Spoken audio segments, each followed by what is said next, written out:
Formula One is back. We have cars on track today in January, which seems crazy. And if you're watching lap times this week, you're missing the point, I think.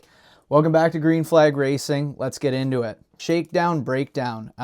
Closed door test started today in Barcelona at the Circuit de Barcelona, Catalunya.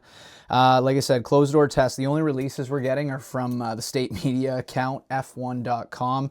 I've been following the live tracker on Motorsport most of the day. I wanted to get this out this weekend. As you can tell, I lost my voice this weekend, so that is why we're coming at you on Monday. So I do have a day one recap at the end of the video as well, but I still want to run through kind of my point of view on this week and what we should be looking for. So like I said, closed door. No media, no fans, no one's there outside of the teams. In Barcelona, it runs today through Friday, so Monday through Friday, and teams can only run 3 of the 5 days. So everyone we saw on track today, except 4 teams, they will only have 2 more days of running.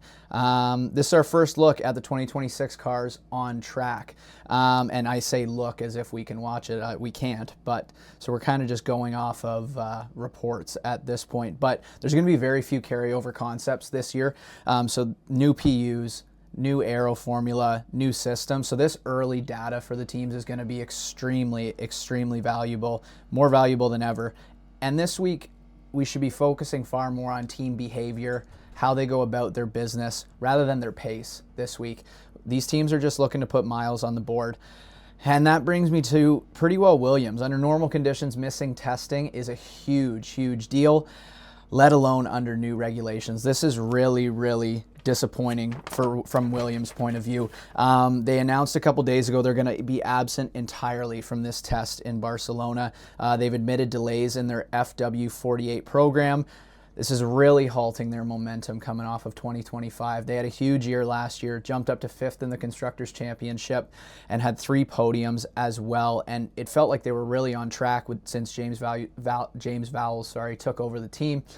But here we are, a year removed from that performance, and this is not the way they would have wanted to start at all. McLaren and Ferrari were not on track today. That was announced prior. They're expected to hit the track tomorrow with selective mileage plans. Now, is this a form of confidence from these two teams? Is this holding back?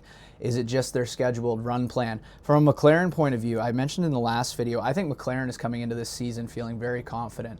Coming off of their performance in 2025 with the Constructors and the Drivers' Championship and running this allegedly superior Mercedes engine, I think it's going to be a big year for McLaren. And Ferrari, you never really can tell where Ferrari's head is at with these things, but both of them are going to hit the track tomorrow. It'll be a lot of reading between the lines this week required from us fans. Closed door, selective media releases. We're really going to have to filter through the information that is being shared as well as what is not being shared. Getting back to Williams, already behind schedule. This is a worst case scenario for them coming into new regulations. They don't do this without significant issues. There have been reports this week that they're 10 to 30 kg over the weight limit, which is an extremely big problem. And there's really no clean way that their PR system can spin this. Alex Albon even this week saying, quote, "This is not how we wanted to start the year, but these things happen when you push yourself to the limit." So we'll see how they can recover in a couple weeks' time coming into the Bahrain testing. But for right now, Williams, very disappointing start. And then continuing with McLaren and Ferrari, like I said, both expected to hit the track tomorrow. Now, they are going to have a shorter period of time to get their 3 days of running in that they're allowed to do. And on top of that, their margin of error for this test just continues to shrink the longer they wait to get on track. So it's a calculated risk from both of them. Like I said, they're either extremely confident or they don't trust their package at this point. I did want to throw this tire graphic up on the screen real quick. I thought it was really interesting. Red Bull being extremely heavy on softs this week. McLaren and Ferrari, very balanced programs with their tires. Mercedes not bringing any mediums this week. Yeah, I thought this was really interesting. Just something to keep in mind as we get through the week and teams get into their mileage and run plans. This is going to be the biggest thing to watch throughout this week.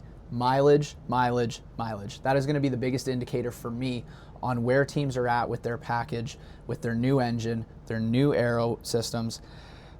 How does this new PU integrate into these cars? How is the cooling for these new power units and the amount of electrical power they're using? Energy deployment for drivers. We heard Esteban Ocon a few weeks ago saying that drivers are going to have to forget everything they've ever learned about driving a car. They're going to have to throw it all in the bin and learn.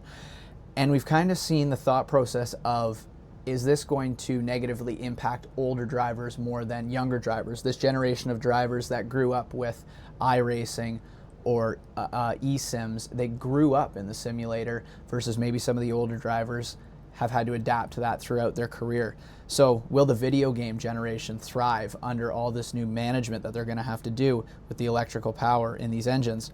And finding problems now is far better than finding them in March and April, for obvious reasons. You can't lose a championship necessarily in January, but you can lose it in March and April.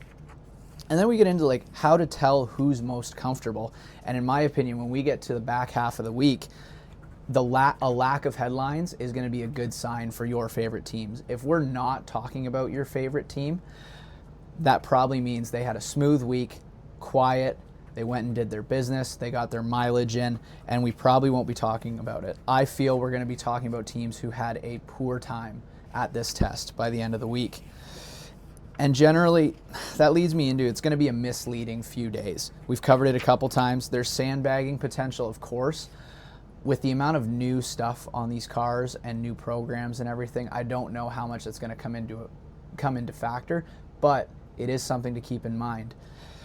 Maybe Mercedes has turned down their engine, who knows. We're going to get limited info at best. Again, look at the state media, F1.com. What are they releasing? What aren't they releasing? And late starters have succeeded before. So by no means is this the end of the road for the likes of Williams or Aston Martin, who we haven't even mentioned, who's extremely quiet, or McLaren or Ferrari starting late tomorrow. That kind of brings me to what I'll be looking at all week long. Absence is going to speak far louder than anything right now, in my opinion. Williams not coming at all. They've admitted that is delays in their program. They have things to fix at the factory. It would do them better to be there rather than on track. Aston Martin, like, just uncertainty across the board. They're quiet. They haven't said anything. And we're going to start to get an idea of the risk profiles of some of these teams.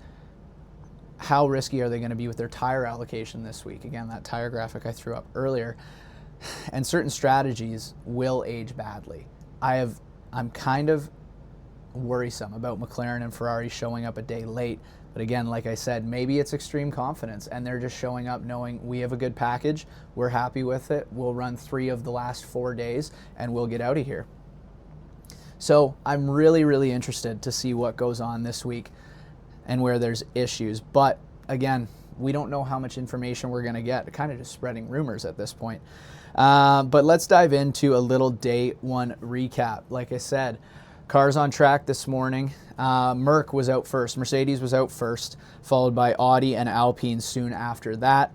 And then you did end up seeing the remainder of the scheduled runners, Haas, Cadillac, RB, and Red Bull, all hitting the track. I did want to throw up here the difference in the airboxes between the RB and the Red Bull. I thought this was really interesting. New Red Bull powertrains engine. They have to get the cooling right. They have to figure out how to cool these new electronic engines. And it's just crazy to me, the difference in these airboxes. The RB in particular, extremely wide. It's huge. The Red Bull built differently. It still is far bigger than what we're used to seeing on some of the previous cars the last few years. And we just mentioned it recently. Where the hell is Aston Martin and what is going on there? It's been reported today from Autosport that they will be hitting the track Wednesday at the earliest, possibly Thursday. So in terms of them getting their 3 days of running in that they're allowed to, they've got to show up Wednesday to be able to do that. They might be coming in and only getting 2 days of running in. So again, hectic scenes for Aston Martin. That works team that Lawrence Stroll has billeted for years as a championship team in waiting. When are we going to see that? And when is Fernando Alonso potentially going to have an opportunity to drive an Adrian Newey car that's built to win championships? reports were there was extended running for everyone who did hit the track today, so that's a big deal. Got a couple quotes to get into as well. And then in the last 2 hours or so, 3 hours maybe, F1 really cut down on what they were releasing to the public. They were releasing unofficial lap times earlier in the morning. That stopped a couple hours ago, and there have been reports that they're turning away anyone that gets even remotely within a couple kilometers of the track. Got a couple quotes here just recently coming out. Valtteri Bottas, who ran this morning, priority list now is to get more laps each day. Think I got a bit more than 30 laps today, some of them just installs and stuff, but we need to get some proper running in, get the mileage in, and make sure we get a reliable package for race 1. So again, just reiterating, mileage, mileage, mileage. Ayu Komatsu, team principal for Haas, told F1 TV to do 67 laps on the day 1 morning was really, really good. Now we can start looking a bit more into details. Now that we are running, we are discovering issues, problems we need to solve every lap, every run. But that's what we're here for, right? At least we are running. That means we are gathering data. We are identifying issues that we need to solve. Still, obviously, we just got started, but I'm very, very happy with how we started. So 67 laps for Haas this morning. That is phenomenal. 30 laps or so for Valtteri Bottas. But again, on some of those install laps, how much does that actually count as a lap of data? And then latest report, well, the afternoon has certainly been a stark contrast to this morning. Although the test is private, there were still leaks from the track earlier today, but almost nothing is known about the post-lunch running. So that's about it, really. There were a couple red flags this morning. Liam Lawson, Franco Colapinto, Gabriel Bortoleto. And then since then, it's kind of been quiet scenes on the live feed here from Motorsport. So that'll be it for today. So I want to hear, who are you confident in? Are you confident in your team coming into this test? And after day 1, who seems the most comfortable to you? I know we can't watch, but if you're keeping up with the live feed and keeping up with some of these shows that are covering things, who do you feel most comfortable with and confident with? Let me know in the comments. All right, thanks guys. Don't forget to like and subscribe. Appreciate it.